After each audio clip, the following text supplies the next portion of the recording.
آپ کے احسانات کا بدلہ اللہ ہی ادا کرے گا، میں نہیں کر سکتا. اس بندے کو رب کہہ رہا ہے آپ نہیں چاہتے اللہ آپ کو معافی کر دے؟ جی چاہتا ہوں. کہا کفالت جاری رکھو، معاف کر دو، غصہ پی جاؤ، برداشت کرو. فوری طور پر ابو بکر صدیق رضی اللہ تعالیٰ عنہ نے ضد نہیں دکھائی، انا کا مسئلہ نہیں بنایا، حالانکہ بہت بڑی صدمے کی بات تھی، لیکن اس بندے کو معاف بھی کیا. اور معافی کا مطلب یہ تھا کہ کفالت بھی جاری کر دی.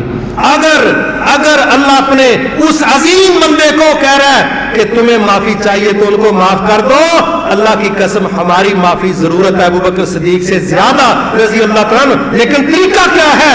اگر ہم چاہتے ہیں ہمارا رب ہمیں معاف کر دے، کوئی معافی مانگے نہ مانگے، آپ طے کر لیں کہ میں انشاءاللہ آج رات سب لوگوں کو معاف کر دوں گا. کریں گے نا انشاءاللہ؟